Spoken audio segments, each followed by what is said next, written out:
Singapore's fintech workforce is expected to grow around 30% in the next year or two. Firms are reportedly optimistic for the year ahead, despite facing challenges, including fluctuations in the crypto market this year. And the outlook comes from a report by the Singapore FinTech Association and Accenture Singapore. And it shows that about 22% more fintech companies expect growth to continue, but at a slower pace. Now, firms say limited funding and investment, as well as regulatory changes, are likely to impact hiring. Employee referrals and online job portals are among the top 3 channels that fintech companies used to source all that talent. And despite some challenges, such as high salary expectations, the FinTech Association says that hiring trends in the industry are largely positive.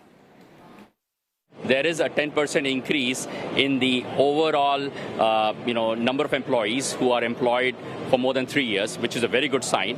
The attrition rate has also remained constant at about 10 to 15% compared to 2022. And for more on the FinTech Talent Report, we have with us in the studio Shadab Tayabi. He's president of the Singapore FinTech Association, and Mr. Nessan Govender. He's managing director of Accenture. Gentlemen, welcome to the studios. It's good to see you.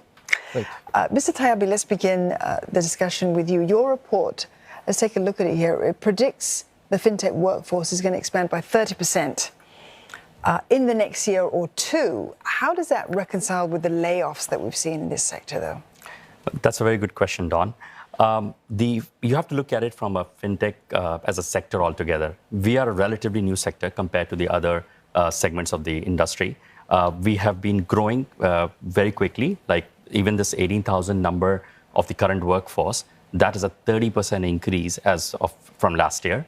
And it's expected to grow by another 30% in the next 1 or 2 years. But the reality is it is a very small segment of the overall industry. Like any other new industry segment, it requires a lot more people to support. There are changes happening with the advent of the new emerging technologies as well. I would say we are probably one of the most affected from the emerging technologies in the best possible way, given that we are able to use those technologies and they are being used by us to help other businesses as well. Now, if you look at the impact of emerging technologies, the latest changes, there is definitely impact on all the sectors altogether. There is more impact on certain sectors. There is less impact on certain sectors. But I'd like to bring up what our President Thurman mentioned today at the opening of one of the world's largest global fintech festivals, our own Singapore FinTech Festival. He said that there are changes happening to the workforce, the way the workforces are organized with the advent of AI and so on. But there is also a positive impact and a pending happening to the various job roles as well. So we are hoping that the new emerging technologies will continue to grow the Singapore fintech ecosystem and at the same time support the other industries too. Mr. Govender, let's bring you in on the conversation here. Talent. It's always something that's in question when it comes to fintech. The situation of there being something of a gap. We've spoken about this for some time. It isn't new. Why are we still seeing this talent gap, though? Thanks, Don. Really good question. I think if I take a back step and think about what's going on in terms of the broader job market, when we look at the World Economic Forum 2023 Future of Jobs report, we start to see that up to 40% of the workforce and up to 40% of work is likely to change. When we start to look at a report from the World Economic Forum as well in 2017, around the half-life of skills. Half-life of skills was predicted to reduce from about 10% up to 5%. So with the changing nature of work, the changing nature of skills, we start to see that jobs are certainly evolving. So that's one key aspect. I think the second thing is when we look at our fintechs, in terms of the way in which our fintechs are actually organized, it's not a typical pyramid structure. It's very much a diamond structure. So that means that we have few entry-level graduates that are coming into fintechs, but it's actually more experience level, so greater than 10 years into fintechs. So with that, there is a higher demand for more experienced skills. And I think the final point is about the value proposition. to be able to attract people into fintechs. I think it's one of the key reasons, why people join fintechs. From our research, says people join because of the ability to grow, learn, and a good career path. But that's the same reason why people leave as well. So with these three aspects, it does still pose a significant challenge for the talent gap. Yeah, I just want to pick up on a point that you mentioned over there and just possibly come back to you about how there is such flux in the industry when it comes to the talent pipeline. Now you're bringing in nascent technologies like AI, cybersecurity, yes, with the analysts and all that. Does that sort of worsen the situation? We've already got a small talent pipeline, and then you bring in these very, very new emerging technologies. What's to do there? It definitely doesn't worsen the situation. I mean, if you look at it, the new technologies that are being brought in, I mean, there is a higher demand for, let's say, AI roles and cybersecurity roles, as highlighted in our report.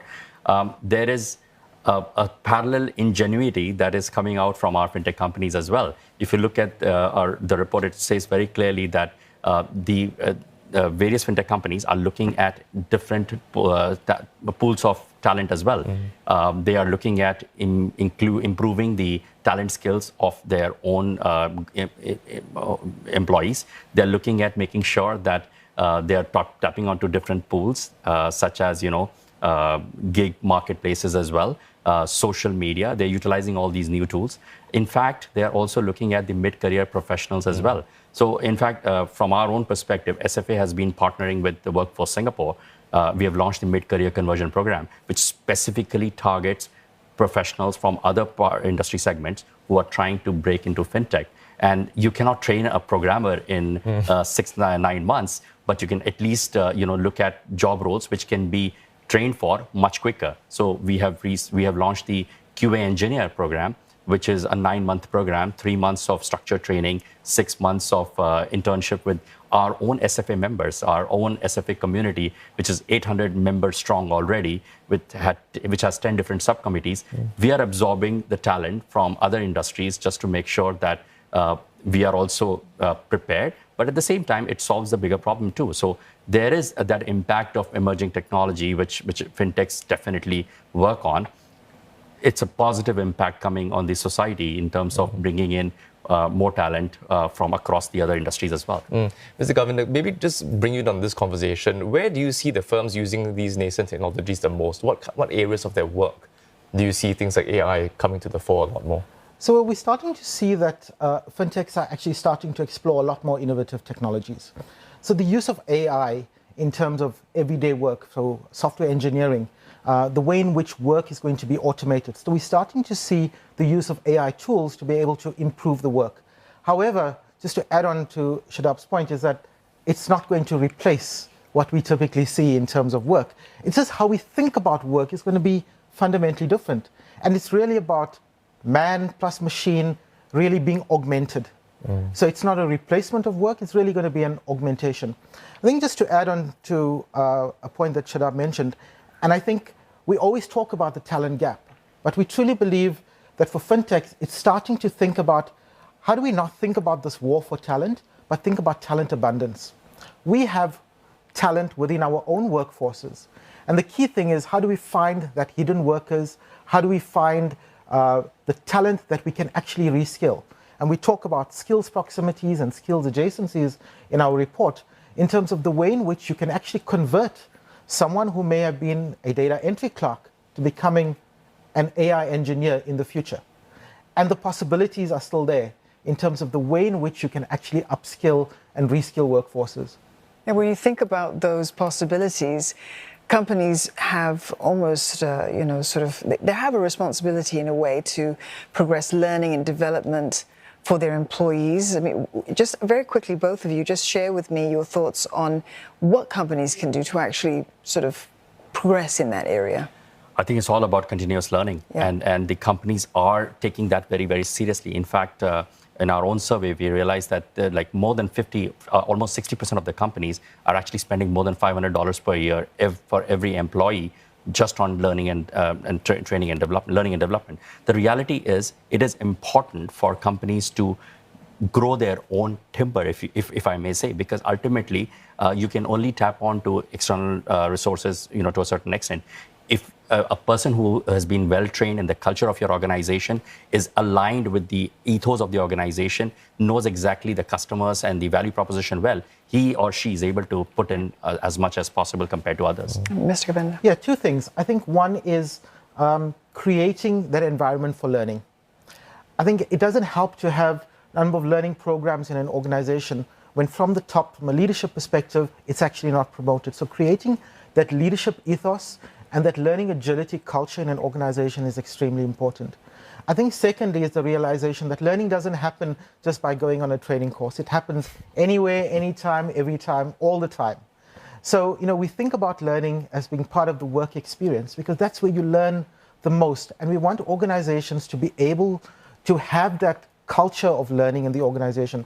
One of the interesting facts from our findings was that 1/3 of our fintechs do not have a formalized HR function in place. And that is one of the key things to make sure that building that infrastructure of human capital development so you can actually focus it on the entire human experience, which is going to be an important for our fintechs going forward. Right, plenty more progress ahead. Thank you very much, gentlemen, for coming in and sharing that with us. Shadab Tayabi there, President of the Singapore FinTech Association, and Nesan Govinda, Managing Director of Accenture. Thank you. Thank you. Now, President Tharman Shanmugaratnam says the rise of artificial intelligence could be helpful for countries like Singapore, where manpower is scarce. And that's because AI can do routine business functions like supply chain management or customer service to ease the labor crunch in those sectors. AI and it's good for countries like Singapore because we are short of people. We don't have many programmers and coders and so on. But AI is actually going to take over a large number of programming jobs. And it's going to make it easier for labor-short societies like Singapore. Mr. Tharman was speaking at a FinTech festival on emerging trends in the financial services and technology sectors. He warns of the risks of AI, which will challenge many white-collar workers to pick up new skills or be displaced. He also points to the need for regulation in the field, as AI deepfakes is a serious issue that could threaten democracy. The potential for very sophisticated fake information is great. It's already being used.